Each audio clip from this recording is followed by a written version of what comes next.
А кто-то еще поднимал руку, да? Добрый вечер. Добрый вечер. Я Сулейманова Алина. В данное время я учусь в школе-интернате номер 12 в городе Киселевске.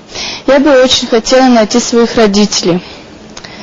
Я не знаю, как их зовут, сколько им было лет, когда я потерялась. Меня увезла Хузбулатова тетя Лариса, которая представлялась родственницей моих родителей. Мы с ней долго ездили, везде мы путешествовали с ней. И мы приехали в Киселевск, в Кемеровскую область. И через 2 недели примерно меня Хазбулатова тетя Лариса бросила, сказала, что поедет за билетами купить и приедет за мной. Забрала мои документы, уехала, и с тех пор я учусь в интернате. И живу, и очень бы хотела найти своих родителей. Все. Алин, ты только не сказал важную вещь, что все это происходило во время войны в Чечне. Да. Мы нашли твою бабушку и твоего дядю. Послушай, что они рассказывают. На этой фотографии моя сестра, Элина, ее дочка, и брат Расул. До войны они жили в Москве. В 1994 году они приехали на родину. Мать хотела, чтобы они выучили свой родной язык. Когда они приехали, они не знали даже ни слова наше. Ага. А потом они начали говорить. И мальчишка начал, и она начала, Элина начала. Через 3-4 месяца вот так началась первая кампания у нас, война. После разрушения нашего дома приехала наша сестра домой. На второй день сразу же.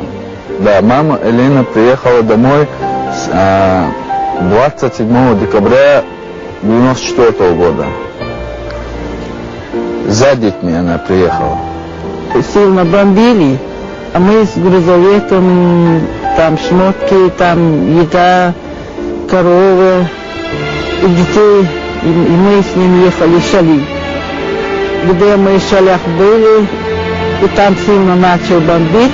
У нас семья, вот большая семья, а дочка, мать Алина говорит, давай, мать, мы тоже куда люди, туда и уедем. Мы сказали, бери своих детей и уезжай отсюда. Здесь не знаем, что будет дальше. Если хуже будет, мы тоже уедем. И она взяла детей, уехала от нас. После этого, вот она уехала в 95 году в марте месяце. После этого о них ничего известно нам не было. Май прошел, июнь месяц прошел, ничего от нее, никакой весточки не было, и мы начали искать их. Но безрезультатно. Одни говорили в Краснодарском крае, туда ездили, в Волгоград ездили, Астрахань ездили, но никто их не видел, никто их не знал. Я жду, Элина. Элина, как-нибудь вспомни, бабушка и дедушка, сразу твоих потерять, как это ничего.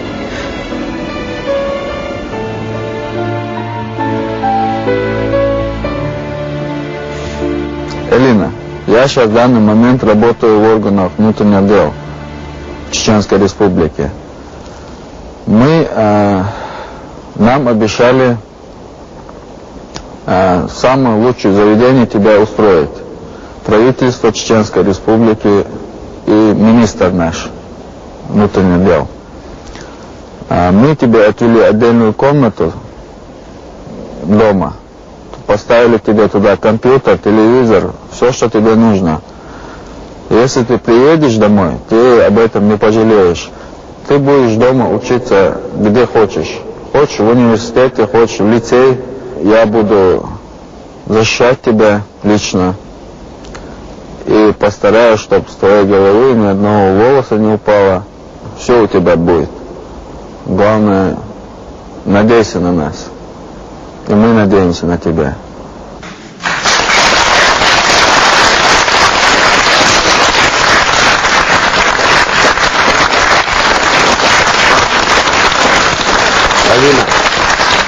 Ты что-то из чеченского языка помнишь? Нет. Нет. По-моему, у тебя замечательная семья. А? Да? Не знаю. Алина, знаешь, и дядя, и бабушка, они не могли дождаться, когда ты приедешь к ним. Они приедут. Иди сюда, встречай.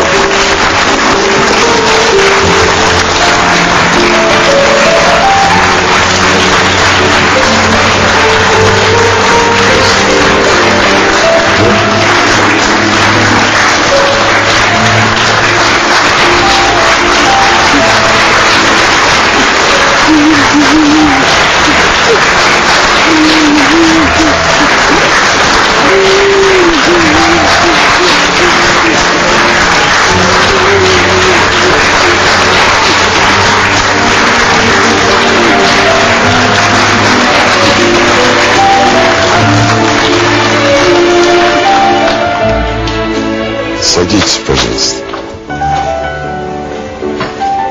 Я хочу поблагодарить тех, кто помог Алине встретиться с бабушкой. Огромное спасибо заместителю министра внутренних дел Чеченской Республики Султану Сатуеву, ГПРК Чечни, город Грозный, и ее руководителю Беслану Халадову. Спасибо вам большое.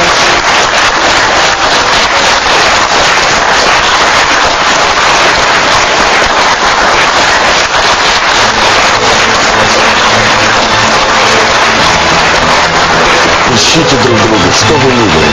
И ждите, несмотря ни на что. Спасибо большое всем.